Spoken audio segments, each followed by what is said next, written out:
DC News Now. We're tracking those dry conditions out there for Christmas Eve, spot shower chance on Christmas Day, and then an active setup for the day after Christmas. More details on that coming up.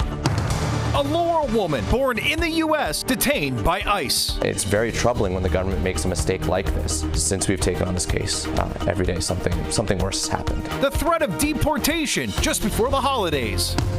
When's the best time to travel? We'll break down the time frame to hop in your car, plus prepare you for what to expect at airports.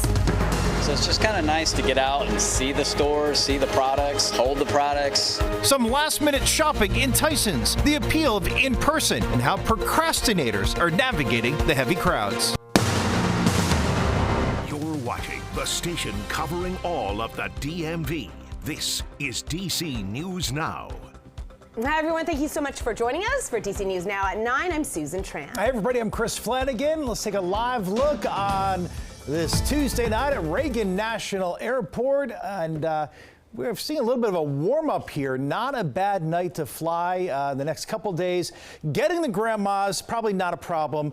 Maybe getting home, though, could be a little dicey after Christmas. Yeah, and if your grandma's house and you're coming from a place that has a little bit of a touch-and-go situation, we have our chief meteorologist, Jackie Laird, to break down maybe some trouble spots. Yeah, we're going to be watching out there on Friday, the potential for some wintry mix, especially for the northern half of the area. So we're looking at the radar, though, out there right now, seeing some active weather up towards northernmost parts of New England, and even back out towards the west, out towards, the west coast. We're talking about a lot of rainfall expected over parts of California. So again, if you do have those travels over the course of the next couple of days, yeah, we do have the active setup back out towards California and then up towards northern New England as well. Still some winter weather advisories out that way. Tomorrow, though, we are tracking much more of that precipitation back out towards the west coast. Here locally, we're tracking dry conditions for the DMV. High temperatures back in those low 50s. Should be seeing more sunshine. So I think everyone can agree that tomorrow is going to be much nicer than a day today. Any flight delays right now, major delays back out towards San Francisco at this point. Meanwhile, the rest of the country, not too bad. Satellite radar showing us a gradual clearing of those skies tonight. Tomorrow, tracking the sunshine out there, and we'll see temperatures varying at least into the upper 30s in the morning, middle 40s by the at least mid to late morning. Low 50s, though, by 2 p.m. Mix of sun and clouds out there for your Christmas Eve. Now, later on tomorrow night, looking dry at least early. Then as we look towards early Christmas morning, chance for some rain showers.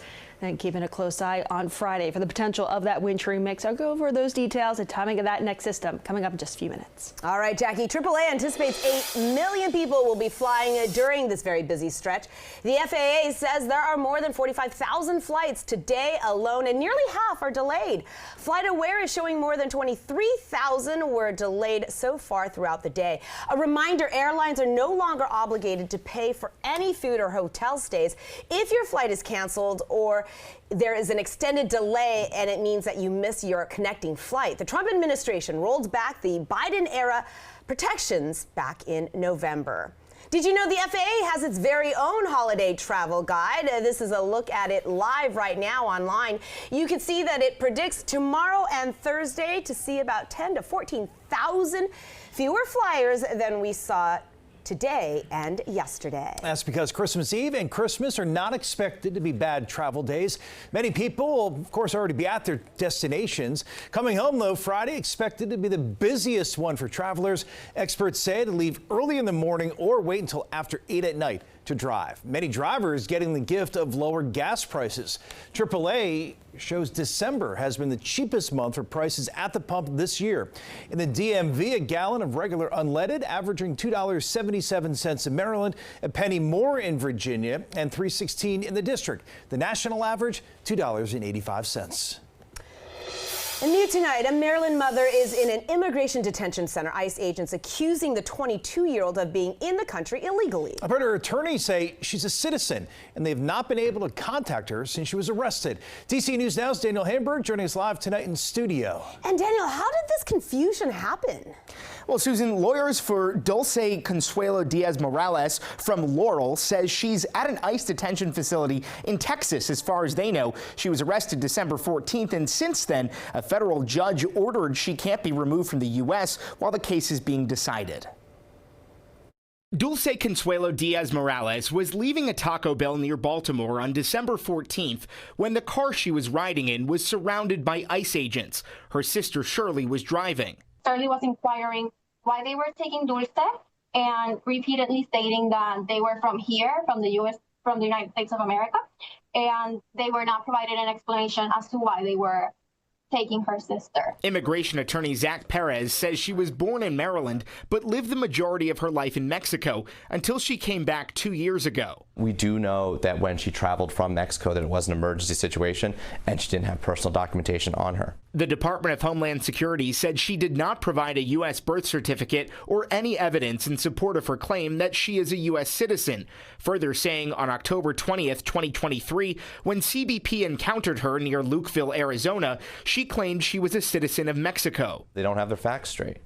It's very troubling when the government makes a mistake like this. We have ample evidence, exceptional amount of evidence. Perez provided us with this redacted birth certificate showing Diaz-Morales was born in Maryland, as well as immunization records from Anne Arundel County. We're dealing with a shoot first, ask questions later approach. Perez says Diaz-Morales has talked to her family, but he has not been able to talk with her confidentially, which was supposed to happen on Monday. I called within 5 minutes of getting that email, and I was immediately told by someone on the line, your client's not at this facility. I have never had that happen before. It turns out she was taken from Baltimore to Louisiana and then Texas. No one's shown me any reason that she needs to be moved around like this, that she needed to be taken more than 20 hours away from the attorneys that are representing her. DHS says her case is being adjudicated and she is receiving full due process, going on to say all detainees have access to phones to communicate with lawyers.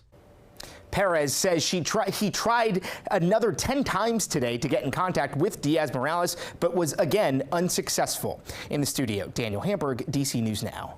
All right, a lot of concern for that family. Daniel, thank you. Developing news out of Pennsylvania, the governor says the explosion at a nursing home has killed at least 2 people. The blast in Bristol, which is just outside of Philadelphia, causing part of the building to collapse, and you can see the flames coming out of the building. Officials say that a utility crew was nearby at the time looking for a gas leak. Search and rescue teams are now digging through the rubble looking for survivors, and some neighbors have even jumped in to help. And then there was fire everywhere. And you see people came Yes, out? I see people come out and I help people come out. Some of them didn't make it out. Governor Josh Shapiro at a news conference earlier praising the heroism of first responders. They were quite literally climbing up ladders, handing individuals in this nursing home to police who were at times carrying 2 people on their back to safety.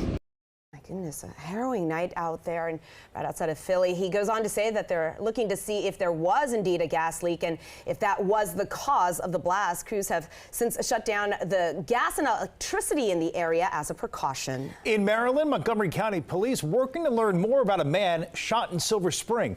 It happened on Music Master Drive last Wednesday. The man was taken to the hospital, but we're told he will be okay. Still unclear what led up to that shooting. Police have not yet named a suspect.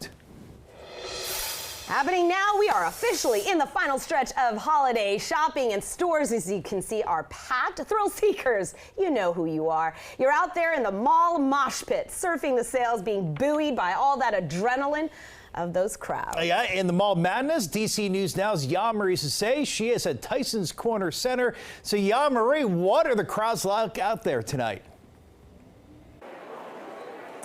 Yeah, so we have until an hour until Tyson's Corner Center finally closes, but the crowds are still in here getting that last-minute holiday shopping in today. A lot of people waiting the final hours until they get those gifts, but many of them do say that the deals that they're experiencing and the full-blown holiday experience with shopping is definitely worth it.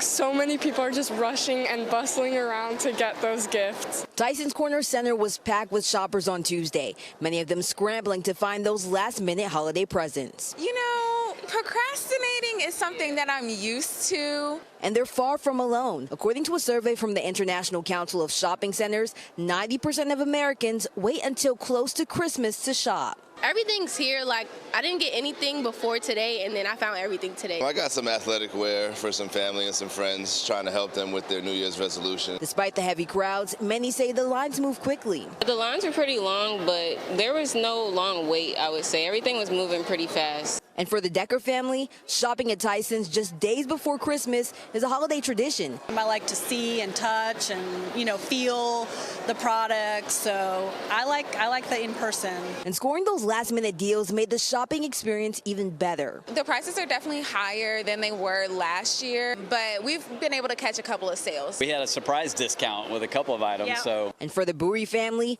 this holiday shopping trip was extra special. It was their grandparents' first time experiencing Christmas in the U.S. Everything, the decor and the happiness on the faces. But for some last-minute shoppers, today came with a clear lesson.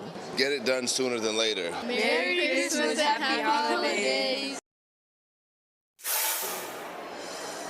Now, many shoppers are taking advantage tonight of those extended hours, but tomorrow, come Christmas Eve, a lot of malls, including Tyson Center Corner, will be closing early. So if you haven't done the holiday shopping just yet, you want to make sure you get up early tomorrow and get that done. For now, reporting in Tysons, Virginia, I'm Yal Marissa, DC News Now.